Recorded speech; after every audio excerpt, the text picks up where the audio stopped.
Welcome to Guyana 411. This week we take a look at what the budget holds for the regions in education, health, agriculture, and infrastructure. I am Suniko Thorne. Stay tuned.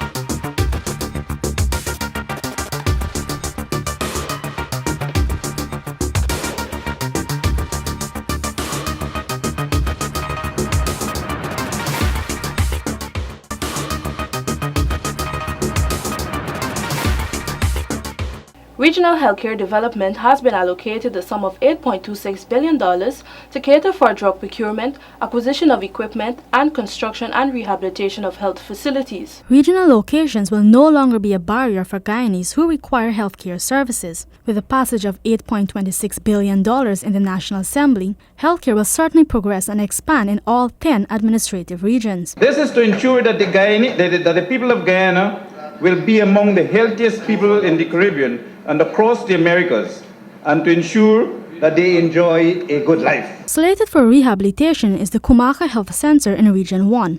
It will be provided with an X-ray room, while a new health post in Region 7 will be constructed in Kurutuku and Etteringbang.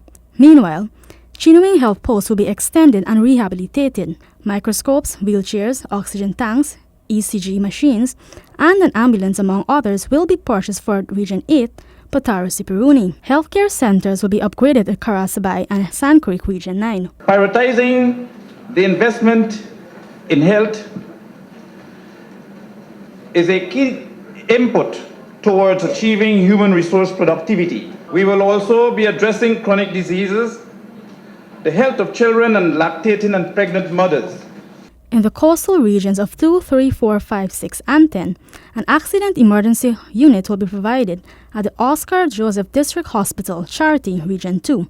Rehabilitation, construction, and extension of the healthcare facilities in Region 3 will be done while a fully equipped ambulance is expected to be bought. A new healthcare center will be built in Eccles, Region 4. Region 6 will have fast and efficient health services delivery. A high dependency unit will be built at the New Amsterdam Hospital, as well as an outpatient department. In Region 10, several health centers will be rehabilitated. These development plans will ensure that all Guyanese will benefit from improved healthcare services provided right in their regions.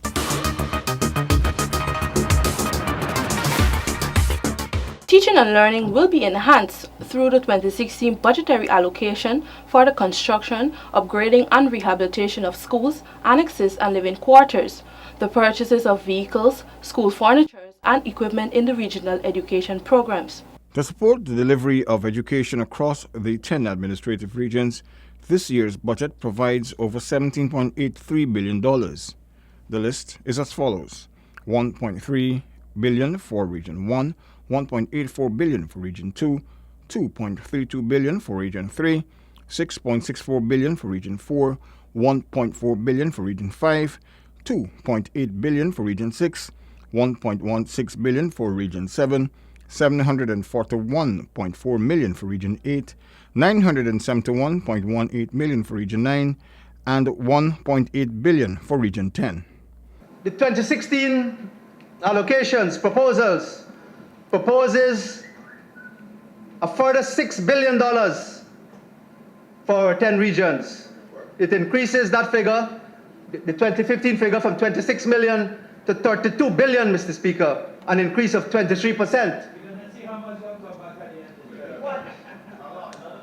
These increases varied in the regions, Mr. Speaker, from 13% in Region 10, the lowest, to 37% in Region 8. 13% in Region 10 to 37% in Region 8, an average of 23%. Mr. Speaker, that is ample proof that this administration, that Budget 2016 is investing in the development of our regions. Mr. Speaker, that is the proof of the pudding.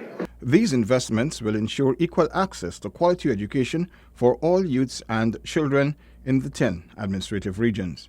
As we forge ahead, Mr. Speaker, we remain cognizant of the immediate past state of the education system, the course of which I believe we must change for the good of the nation. We remain cognizant of, to list some of the critical shortcomings of the system as I see it, the system we've inherited. I will cite a number of areas.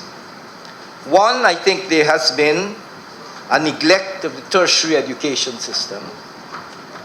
Secondly, the significant appropriations, the returns on which were often far from optimal. 3, the mismatch of appropriations with the articulated plans. 4, the gap between program rationalizing and program implementation. 5, politically motivated decision-making and coercion and intimidation of professionals. And 6, the hyping of the stellar performance of a few in contrast to poor and declining results overall.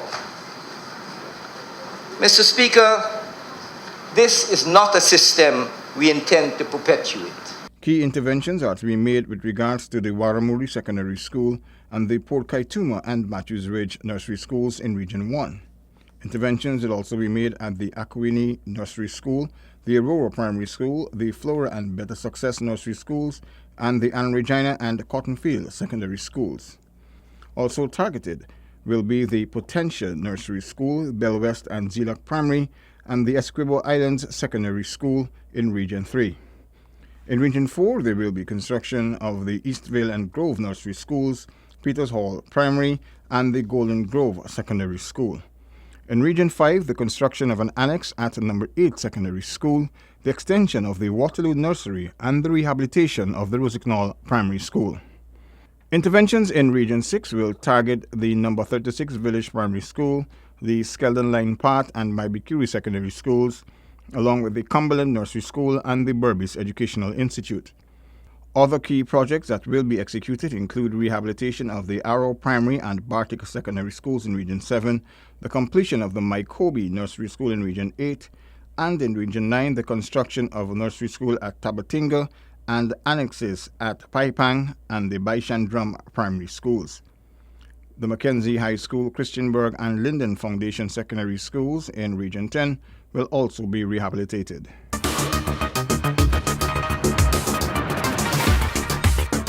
Approximately $1 billion has been allocated under the Ministry of Communities to execute a number of major infrastructure works across the region.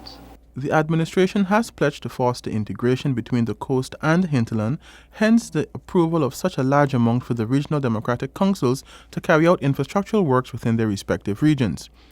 This allocation, along with the billions already approved to the Ministry of Public Infrastructure, will be utilized to improve access in the hinterland within communities and to connect the regions. Addressing the deplorable and underdeveloped infrastructural facilities in the hinterland region is paramount on the government's infrastructure development agenda.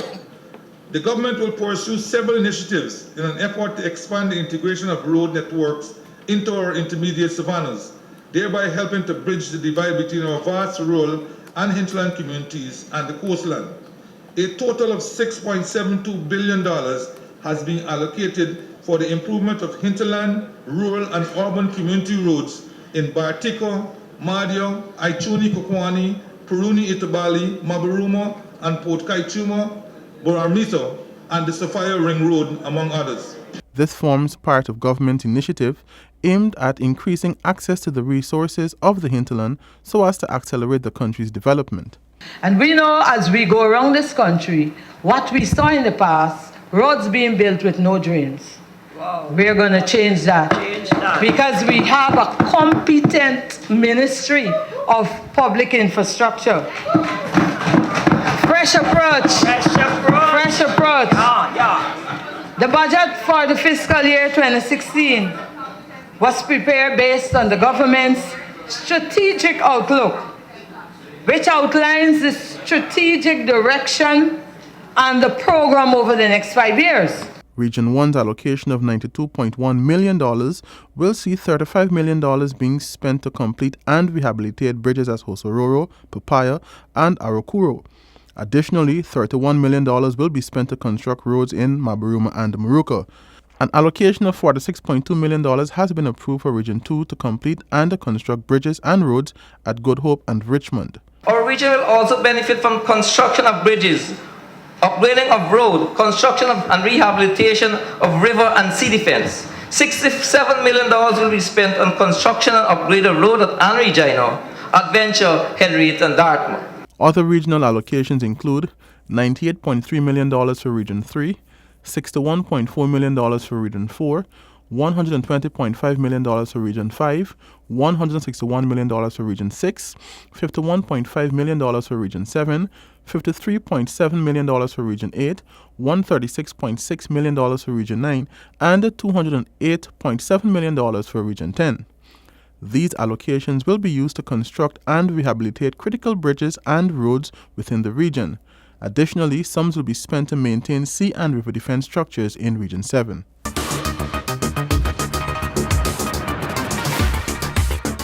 Budget 2016 provides $2.15 billion for agricultural development in the regions. Region 8, which has never had an agricultural program, gets first provision for a project. Annually, large sums are provided for agricultural development. For the first time, an agricultural program will be implemented in Region 8, Patara Superuni, through an allocation of $33.4 million. Region 9 received $70.8 million for construction of shade houses, purchase of ATV, artificial insemination equipment, testing kits, and swing fog machines.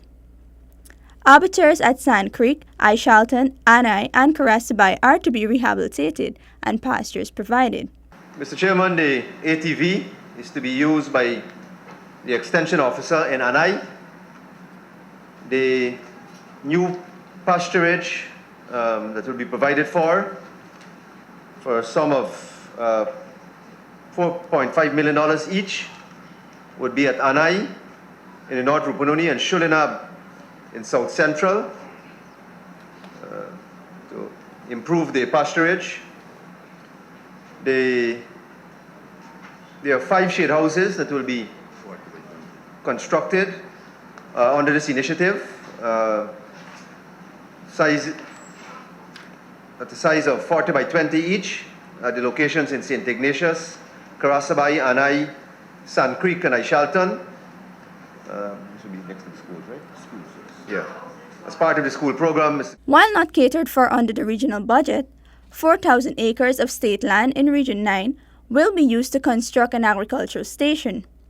The venture is experimental and will be used for sustainable harvesting of surface water for agriculture in the region. The land will be used for raising small ruminants and cattle and for rice and vegetable cultivation. Aquaculture is expected to be done as well.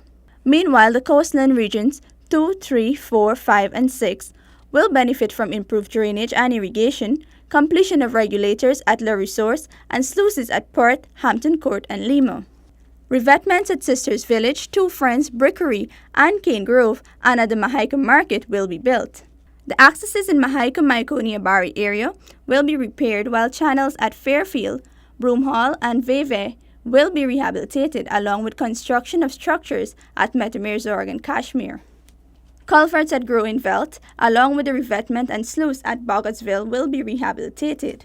Meanwhile, bridges at Cutbrad, Dekendra, and Maibikuri, number 63 and 64, and Maibikuri Johanna will be rehabilitated, along with revetments at Barakara and Grant 1615, number 73. Provisions were also made for the construction of sluices at Lesby Holden and the excavation of a canal at Alness.